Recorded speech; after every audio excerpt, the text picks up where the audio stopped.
Welcome to the Dr. Grant Show. My name is Dr. Kirsten Grant, and I have with you a splendid guest. His name is Dennis Berry. And the reason why I brought him on the show today is because I am enamored of his journey and the mindset that he had to embrace at every step and point and stage of his life to get to this point.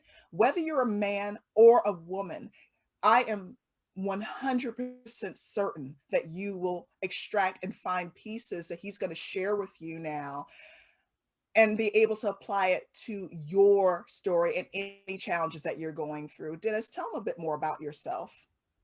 Hi, and thanks for that intro. I hope I don't disappoint. I'm a little nervous now. Actually, that's not true. I don't really get nervous.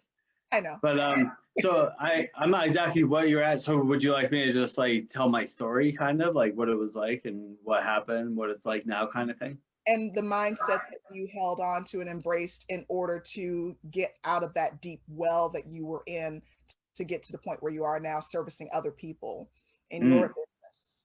Yeah, awesome. Yeah, so to go back years and years and years ago, because I'm 48 years old now, but if I go back to when I was 5 years old, my grandmother said to my mother, "He worries like a little old man."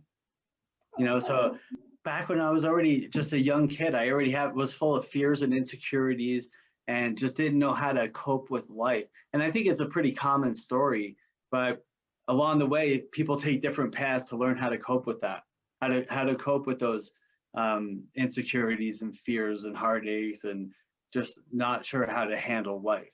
And what happened for me was when I was 15, I started drinking and doing lots of drugs almost right off the bat. And then I was like, I don't have to feel that way anymore. I don't have to feel anything anymore, right? I could just numb out and I didn't have to grow up. I didn't have to learn how to handle my finances and heartache and disappointments and just deal with everyday living because I could just numb out. And the problem was, you fast forward another 15, 16 years of that, what happened was I never grew up. So when I finally, I've been sober since April of 2003, so 17 years now at the time of this recording. And thank you. But the problem is, and the reason why most people fail in sobriety, and when I talk about addictions, I mean, I'm talking about drugs and alcohol, but there's food, as you well know, and shopping, porn, any of these addictions that we use to numb out, to not have to handle life. The drugs, the alcohol, the spending, the whatever your addiction is, the eating, that's not necessarily the problem. It's what I'm using to cope with the real problem, which is my thinking. I don't know how to think well. I don't know how to feel well. I don't know how to feel my feelings. So if we go back to when I was 31 years old, we took away my coping skill. And I had the brain of a very insecure 15-year-old, and I didn't know how to live. And this is very common, and why most people fail in sobriety and addiction recovery is because they fail to grow emotionally. They fail to learn how to feel, to learn how to cope with life. And so when you first stop using the harmful behavior to cope with life gets hard because life is hard in general, And so we immediately, like the next day, life will kick you in the gut. And because that's what life does. And you're like, well, screw this. I'm going to go get a drink, or I'm going to go eat a pound of cookies, or I'm going to go shopping with money I don't have, or I'm going to watch porn, or I'm going to play video games, or I'm going to watch Netflix for 6 hours because I don't want to feel. And so I had to learn how to feel. And that's painful growing up in your 30s and 40s. And I see people in their 50s and beyond that never got these skills. And so I went through a lot of trials and tribulations in sobriety, just learning how to live, because it can get really painful. And I didn't have the skills to cope. And over the years, I've been able to, build a beautiful life. And it didn't come without heartache and pain and failure and shortcomings. But I was able to, keep pushing through, because life's always going to be hard. I was taught you always have to be pushing uphill. If you're not pushing uphill, you're sliding back downhill. Now, where people take that the wrong way is they think that pushing uphill means struggling. It doesn't necessarily mean struggling. It just means striving to be better than you were yesterday. So am I really trying to be better than I was yesterday? And if I am, awesome. Just keep doing that. It's not, I want to go here, beam me up, I'm there. It's I'm going to go here, and then there's this path I'm going to take, and there's going to be hard times, good times, happy, glad, sad times, times of triumph, times of tears. And then eventually we get to this place where we can call success. And then we have to keep pushing further, and I'm talking about in every area of your life too, not just financial, but the sobriety or having healthy relationships, both family relationships, romantic relationships, starting a business, writing a book. You could do anything you want in life, but you just have to try and take steps and have accountability in your life, like an accountability partner, a coach, a mentor, counselors, therapists, somebody in your life to help you establish healthy goals and to create action steps to get those things done on a regular basis. I'm a huge fan of having a coach and some level of accountability, and I'm pretty vicious on myself. I'm my hardest and worst critic so far as accountability, but I feel that a coach sometimes will also help you with the ever so important reframe, where perhaps you need to look at certain setbacks from a different perspective and apply a different lens and filter to it in order to see the good parts of that picture that maybe you didn't see before. Yes, absolutely. And that's a great point too. A lot of times, and by a lot of times, all the time, we are emotionally attached to our stuff. So whether it's we're having problems in our relationship, financial problems, health problems, whatever your problem of the day is, political problems, we're emotionally attached to what's going on in our lives. So if I can go to somebody who isn't even necessarily smarter than me or better than me, but just not emotionally attached to my situation, that can look at it from up here and be what if we look at it this way? And I'm oh, well, I never thought of that. Well, cool. How do we do that then? Well, let's create some action steps and get that done. Yeah. It's such a powerful thing. And I think we all need to have the accountability in our life. When we think we know the rules change. I have a coach in my life, and he's my mentor, my master. He's a rock star in my book. It works for me. And, I have a lot of clients, a lot of people that I work with, and I do my podcast and I have my points of view on things. And then I have to go to him sometimes and be what do you think of this? He's well, Dennis, that sounds ridiculous. Or sometimes he's that sounds really good. How should we go about doing that? Or why don't we try a different path? Because I'm emotionally attached to my ideas, my points of view, the way I think people are supposed to behave, things in my life that I want to go a certain way. And when they don't, then I get upset or full of fear or anger or frustration or resentment. And have him be are you doing okay? Why don't we calm down a little bit?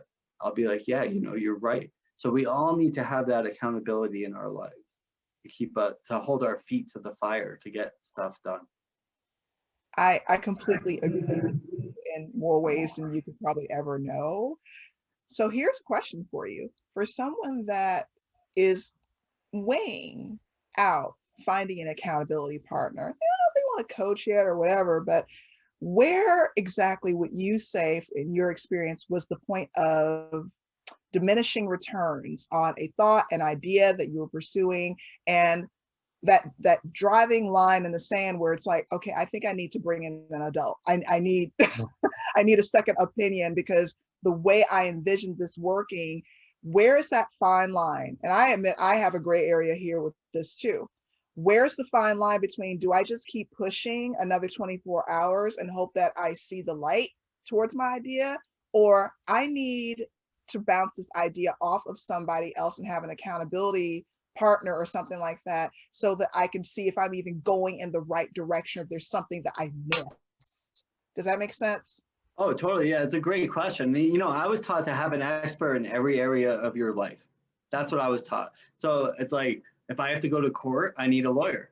If I get sick, I need a doctor. I hate doing my taxes. So every year I need an accountant to help me do that because I don't want to do that. So, and I'm not a spiritual giant. I need help in that area. Like I need somebody to run my thoughts by. And a lot of times, a lot of my clients that I get, they usually what happens when you go to a coach or a counselor or a therapist or whatever, person you're going to, it's because there's some sort of crisis going on, right? So I have to fix the relationship. I have health problems, money problems, alcohol problems, food problem, whatever your problem is, right? And so then you find somebody to deal with that issue. And hopefully they could deal with, different types of issues.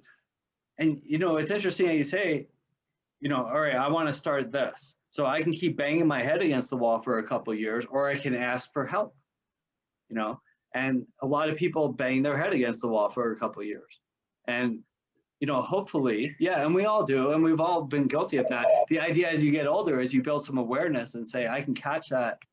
And before, making the next 5 or 10 years of mistakes, maybe I can catch it in a couple weeks or a couple months instead.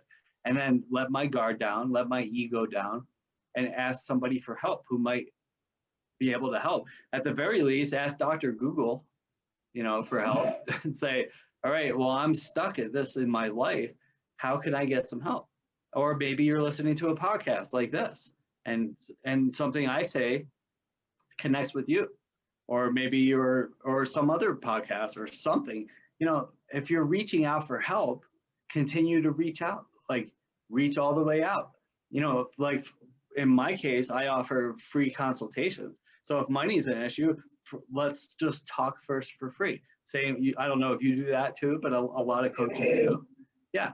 And it's like, just reach out to somebody. And if I can't help you, maybe I know somebody who can, or I can give you direction and keep you from banging your head against the wall for the next 5 years. Yeah. And that is so key. Now, here's a question for you. When you take a look at your life and how far you've come and the journey that you've taken, and then you fast forward, you go backwards, not fast forward, but go backwards in time.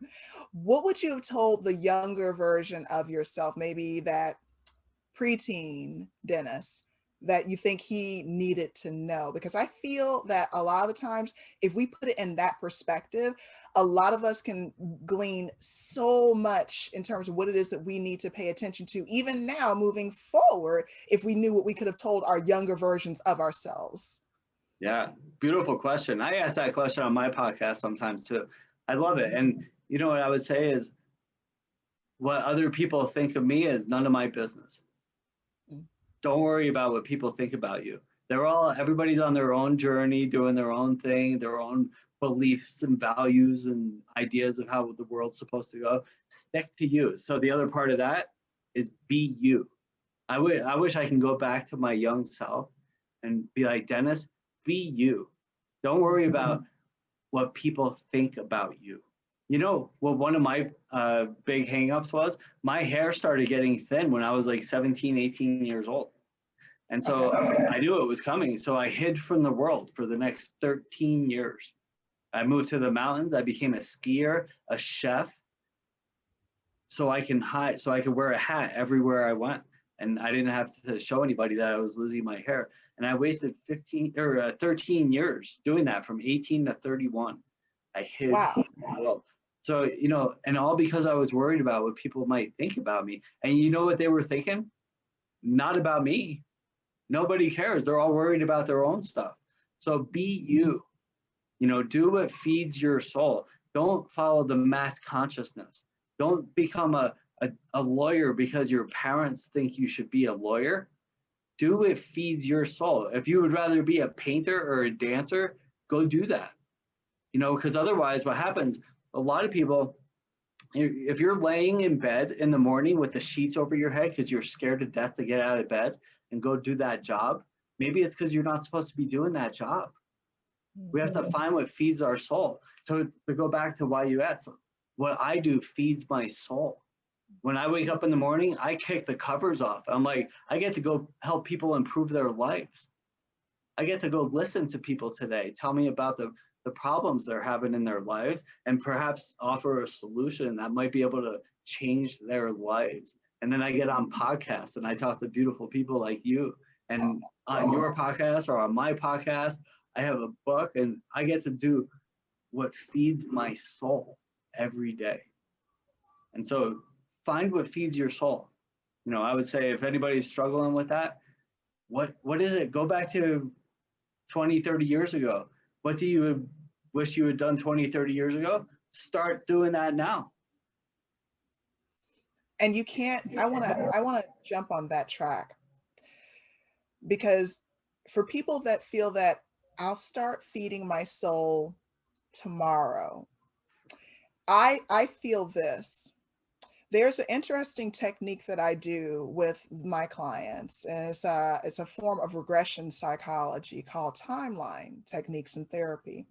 And there's different ways to do it in terms of removing any negative thoughts, any limiting beliefs. But the most interesting one is when you go back through your timeline and you begin to see pivotal, key, transformative moments that once you remove that limiting belief, the lesson that you learn from it, and then after I bring them out of that session, and then they begin to become so aware for like weeks later, like usually about 2 weeks later, it just starts hitting them of all the opportunities that they chose to go left because of that limiting belief that they had about themselves and how they would be perceived, instead of going right, which is really where their soul was calling to go and where their passion was. But they didn't think that that door and that opportunity would be open to them because of fill in the blank here, said limiting belief, said whatever. And this is the reason why I say, once you become aware of all those points of light on your timeline and the decisions and the opportunities that you could have had if you went that way, and then it branches off even further, you can't afford to start tomorrow or the new year or on your birthday, it's a clean slate, because you're consistently encountering opportunities. And for as long as you're held back by that limiting belief that you have about yourself, the world's not going to open up to you the way that you want it to, because you're holding yourself back. Yeah, well said. I mean, beautiful. I love that timeline thing. When the best time to plant a tree is? Yesterday. 20 years ago. Ah, And then do you know the second best time? now. Today, right now. Yeah, that's the truth. That's ancient wisdom. That comes from like ancient Eastern philosophy. But Mm. there's no better time to start than right now, because anything that you want to do, like the whole world is different. There used to be a lot of supposed to's, a lot of rules, I was supposed to do this. It used to be, a guy meets a girl in high school and then you get married right after high school. The guy goes to work for 30 years at a company he hates. The woman stays home and makes babies and cleans the house. And that was life. And that's not life anymore. There's no more retirement or pensions anymore unless you're in the army or in the armed. Other than that, those are gone. Do what feeds your soul. Wherever you're working now, 99% of people, you're not going to retire there. Start doing what makes you happy. And if you can't afford to do it on the side for now, because you're going to have to work hard anyway. Do it a little bit on the side and build it into something else. If you're having a hard time figuring out how to do that, give me a call. I'll walk you through how to do that. But start doing what makes you happy. And and if you don't mind, I would like to just talk real quick about the limiting beliefs that you brought up, Yeah. because that's huge. And I have a real well, I don't know about language on this show. I'm trying to keep it clean. Nice. Yeah, I know. So, but anyway, those are stories that we tell ourselves. I can't do this. I'm not good enough. I'm not as good as them. Do you know, it's really interesting. Do you know when we see artists up on stage, musicians, actors, stuff like that, do you know why we're so attracted to them? I think part of it is Photoshop? right. Yeah, exactly. Well, I think the first part is that their talent, it's their ability, whether it's acting or singing or the modeling or whatever it is. But the other part, you know what we love? is that they had the courage to go after what they wanted to do and they made it. I think that we're enamored by that. I think that we're like, wow, I wish that could be me. But you know what? It can be, but it never will be if you don't start. And that's why when I work with clients and we talk about the limiting beliefs, I say, what's that limiting belief? Let's go back and look at that belief and let's debunk that belief. Let's say why that's not true and write a list down of why that is just not true. Those are just stories that we're telling ourselves. So start doing what makes you happy today. And here's the other thing too. A lot of people are unaware that sometimes, and I was having a chat with another guest about genetic gifts. And sometimes people are afraid to delve outside of what their family does or what their family believes that they should be doing.